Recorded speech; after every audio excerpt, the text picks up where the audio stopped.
Assalamualaikum warahmatullahi wabarakatuh. Perkenalkan, nama saya Muhammad Dimas Novel Hafiz. Di sini saya akan menjelaskan tentang sejarah slogan Wajah sampai ke Puting atau Wasaka.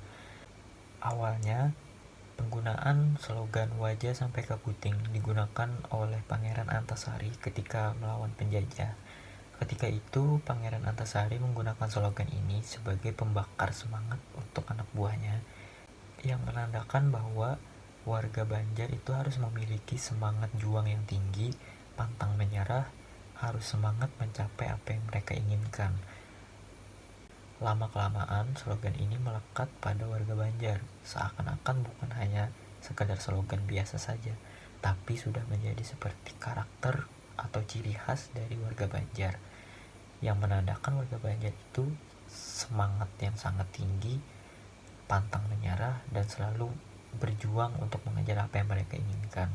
Bahkan di beberapa instansi pun menggunakan slogan ini sebagai slogan mereka, seperti contohnya di Universitas Lambung Mangkurat dan beberapa instansi lainnya yang menggunakan slogan ini.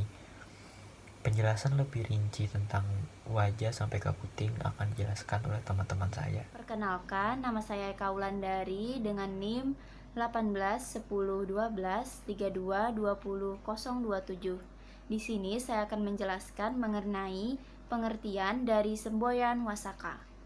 Wasaka itu sendiri merupakan singkatan dari Wajah sampai ke Puting. Wasaka ini merupakan prinsip yang sangat populer sekali di kalangan masyarakat Banjar karena sudah menjadi bagian dari hidup mereka. Wasaka ini mempunyai arti upaya untuk mengakhiri, atau arti lainnya yang dikutip oleh Sarbaini, yaitu Wajah sampai ke Puting merupakan keteguhan yang seperti baja dari awal sampai akhir atau sampai ujung. Wasaka ini merupakan semboyan atau moto yang menjadi simbol masyarakat Banjar yang selalu rajin dalam bekerja, mengerjakan sesuatu dengan ikhlas, rasa mampu, dan konsekuen tanpa berhenti di tengah jalan, sehingga mereka dapat mencapai tujuan yang ingin mereka capai. Wasaka ini mereka tanamkan pada diri mereka dengan rasa kesungguhan, dengan rasa keteguhan, sehingga bisa mereka capai tujuan yang diinginkan. Keteguhan ini kuatnya seperti baja mereka tanamkan dari awal sampai akhir. Bahkan mereka jarang sekali berhenti di tengah jalan yang mereka anggap sebagai pelanggaran hukum atau haram menyerah. Perkenalkan, nama saya Astri. Di sini saya akan menjelaskan mengenai materi selanjutnya mengenai filsafat hidup etnis Banjar.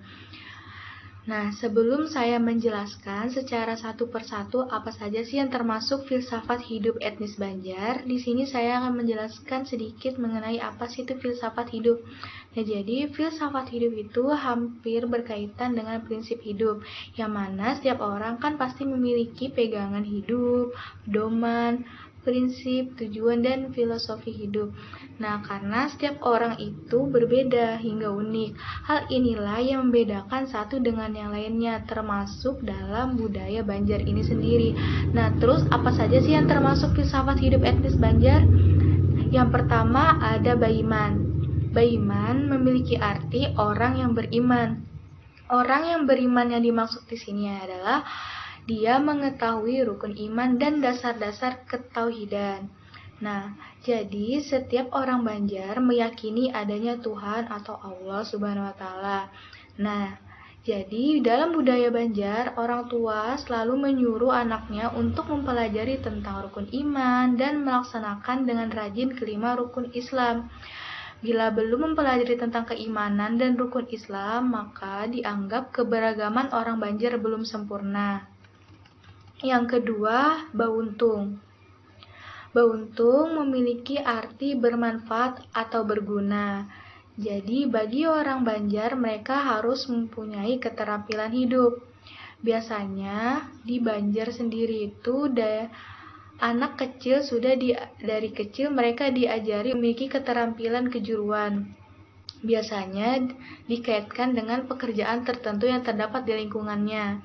Misal, orang keluar biasanya mereka banyak yang memiliki keahlian dalam menjahit, Pamuntai memiliki keahlian membuat lemari, hingga Martapura yang memiliki keahlian berdagang batu-batuan. Nah, jadi orang Banjar selalu diajari skill dan keterampilan agar mereka bisa hidup mandiri. Nah, orang Banjar di sini harus bekerja terus-menerus karena setiap kali selesai suatu tugas, maka tugas lain telah menanti. Yang ketiga ada Batua yang memiliki arti bermanfaat bagi kehidupan orang lain. Bagi orang Banjar sebagai pemeluk agama Islam tentu akan mengamalkan ajarannya secara baik bagi hidupnya hingga membawa kebaikan bagi orang lain. Orang Banjar selalu memiliki iman yang kuat, ilmu yang bermanfaat dan beramal kebajikan dan selalu membagikannya kepada orang lain. Keempat, cangkal. Cangkal memiliki arti yaitu rajin dalam bekerja. Nah, jadi dalam budaya Banjar, biasanya orang Banjar harus bekerja keras untuk menggapai cita-citanya, sehingga di masa lalu mereka suka merantau.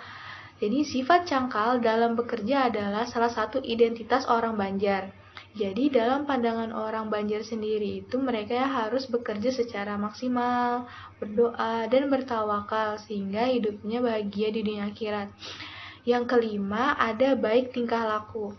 Nah, jadi bagi orang Banjar, untuk pergaulan sehari-hari mereka harus menunjukkan sikap yang budi pekerti yang luhur agar mereka disenangi oleh orang lain. Orang Banjar sendiri itu harus pandai beradaptasi dengan lingkungan di mana dia bertempat tinggal.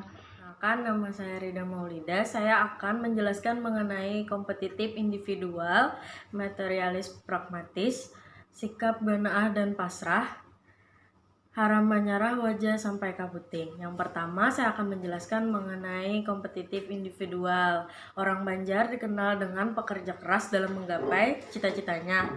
Namun dia bekerja secara sendiri-sendiri, tidak secara kolektif. Sehingga orang Banjar sendiri tidak mampu membangun poros ekonomi secara nasional karena memiliki sikap yang cenderung individualis dan egois. Yang kedua itu ada materialis pragmatis, yaitu gaya hidup yang dipengaruhi oleh globalisasi sehingga mengikuti tren hidup yang sistematis, materialis dan pragmatis atau yang biasa disebut dengan konsumtif. Dalam hal kerja pun, orang Banjar akan memilih pekerjaan seperti pada perusahaan retail, menjadi karyawan berdasi, supermarket, namun tidak ingin menjadi seorang pengusaha dengan modal sendiri. Yang ketiga itu ada sikap benaah dan pasrah. Orang Banjar di sini di masa mudanya akan bekerja keras sehingga ketika sudah tua ataupun sudah tergapai cita-citanya, orang Banjar akan bersantai dan menikmati apa yang telah dihasilkannya. Dan pada sebagian orang menggunakan waktunya untuk beribadah kepada Allah Subhanahu wa Ta'ala. Yang terakhir itu yang ada haram menyerah dan wajah sampai kabuting, yaitu sikap pantang menyerah dan tegas pendirian.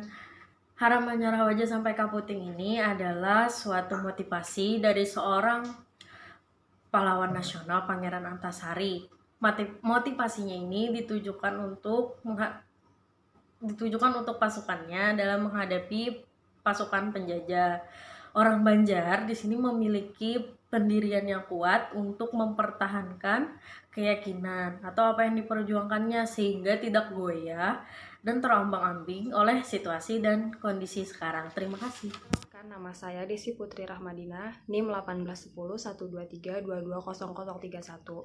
Di sini saya ingin menjelaskan apa saja nilai-nilai yang terkandung dalam semboyan wajah sampai kaputing. Jadi, ada 13 nilai yang terkandung dalam semboyan wajah sampai kaputing. Yang pertama adalah nilai religius.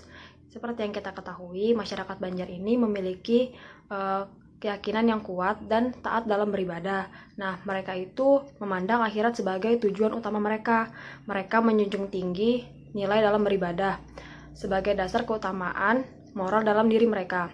Al-Quran yang diberikan oleh Allah Subhanahu wa Ta'ala sebagai petunjuk mereka untuk membedakan mana perbuatan-perbuatan yang harus mereka lakukan, mana yang harus mereka tinggalkan. Yang selanjutnya adalah ikhlas. Untuk menumbuhkan nilai tersebut, maka dalam aktivitas kita itu harus dibarengi dengan rasa syukur dan sabar. Nah, kita harus percaya bahwa semua rezeki, rahmat, dan karunia itu datangnya tuh dari Allah. Maka dari itu kita harus melakukan kegiatan atau aktivitas kita itu secara maksimal, semampu kita. Nah, sisanya kita serahkan saja kepada Allah. Contoh kecil lainnya seperti kita tetap membantu atau menolong orang-orang yang sedang dalam kesulitan tanpa meminta balasan dari mereka. Selanjutnya adalah kerja keras. Nah, sikap kerja keras ini menunjukkan usaha yang sungguh-sungguh dalam mengerjakan tanggung jawab atau tugas yang telah diberikan. Contohnya saja kayak tugas sekolah, tugas kuliah, atau pekerjaan-pekerjaan yang lainnya. Nah, dalam mengerjakan tugas-tugas tersebut, dalam kerja keras ini berarti kita berusaha untuk mengoptimalkan diri kita, melakukan sebaik mungkin, atau melebihi batas target yang sudah ditentukan. Misalnya diberikan waktu, misalnya tenggat waktu 4 hari, tapi kita semaksimal mungkin dalam 4 hari itu mengerjakan tugas tersebut bisa selesai dengan tepat waktu atau lebih cepat, dan hasil kerjanya tuh sangat maksimal. Nama saya Dia Maya Safira. Saya di sini menjelaskan mengenai beberapa nilai dari semboyan wasaka, yaitu wajah sampai kaputing. Yang pertama yaitu tangguh. Nilai ini mengajarkan mengenai sikap yang mengerahkan segala usaha diri dalam menjalani pekerjaan, khususnya saat menghadapi berbagai hambatan dan tantangan dalam penyelesaian pekerjaannya tersebut. Dia juga tidak mudah menyerah, mampu menghadapi segala konflik dan masalah dengan sebaik-baiknya. Namun ia tetap berjalan pada aturan dan norma yang berlaku di masyarakat. Artinya walaupun ada hambatan, ada tantangan, ada masalah, dia tetap melakukan pekerjaannya tersebut dengan sebaik-baiknya. Kemudian selanjutnya ada tekun. Nilai ini merupakan sikap dasar dari rajin, kesungguhan, dan terus berusaha mengerjakan tugas dan tanggung jawab, terutama yang bersifat rutinitas ataupun kebiasaan harian yang monoton setiap harinya, setiap waktunya. Fokus dan berorientasi pada proses yang dijalani. Ia menjalankan setiap rencana sesuai dengan prosedur yang berlaku. Artinya dia tuh ketika melakukan pekerjaan, dia melakukannya dengan rajin, dengan sungguh-sungguh, walaupun ya bersifat rutinitas, artinya monoton setiap harinya. Kemudian berikutnya ada bertanggung jawab. Nilai ini merupakan dasar dari perilaku seseorang yang melaksanakan tugas dan kewajibannya yang seharusnya dilakukan terhadap diri sendiri. Contohnya, ia bertanggung jawab terhadap dirinya sendiri itu, ia ingat ia harus makan. Kemudian ada masyarakat, lingkungan, negara, dan Tuhan Yang Maha Esa. Contohnya dari Tuhan Yang Maha Esa, dia melakukan ibadah yang sudah diperintahkan oleh Tuhan Yang Maha Esa. Kemudian kalau untuk contoh masyarakat, dia membantu masyarakat. Untuk lingkungan, ketika dia melihat sampah, dia akan membuangnya. Kalau untuk negara, dia akan membantu negara, dia bertanggung jawab pada negara. Artinya ketika ada masalah pada negaranya, dia ikut membantu. Dia siap menghadapi segala bentuk kemungkinan konsekuensi atau resiko atas pekerjaan yang ia jalani. Ia mengayomi dan melindungi seluruh tim yang bekerja sama dalam mencapai target tujuan akhir pekerjaan. Ketika ia ada dalam tim, dia siap mengayomi dan melindungi timnya. Artinya ia bertanggung jawab terhadap timnya sendiri. Nama saya Siti Ayulandari, NIM 181012320020. Selanjutnya, 7. Jujur. Nilai ini mengutamakan sikap dan perilaku yang selalu dapat dipercaya, yaitu kemampuan untuk konsisten dan apa yang dikatakannya. Nah, nilai ini dapat dilihat dari kegiatan atau pekerjaan yang ia lakukan sehari-hari dalam berinteraksi dengan orang lain maupun dengan dirinya sendiri. Tetap konsisten memegang teguh prinsip dan aturan yang ia yakini. 8. Cerdas. Nilai ini mengandalkan nalar logika yang luas dalam memahami setiap informasi yang ia dapatkan, dengan sigap dan kritis dalam menerima dan mengolah informasi kembali agar tidak mudah terbawa oleh ajakan atau informasi yang keliru.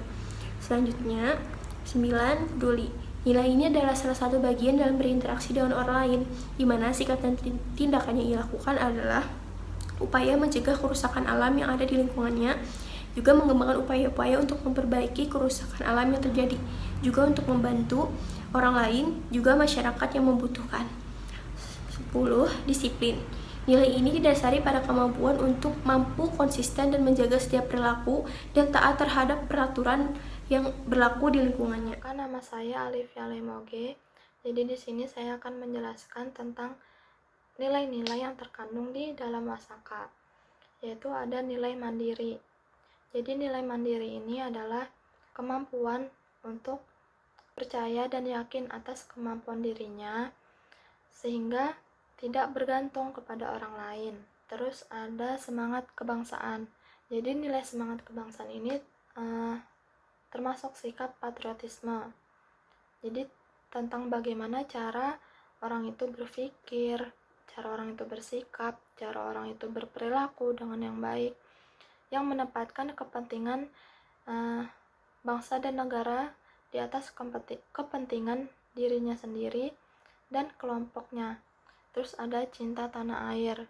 Jadi nilai ini merupakan integritas diri dalam memandang sikap terhadap negara dan bagaimana cara orang itu berpikir, bersikap, dan berbuat yang menunjukkan kesetiaan, kepedulian, dan penghargaan yang tinggi terhadap bahasa, lingkungan fisik, sosial budaya, ekonomi, dan politik bangsa.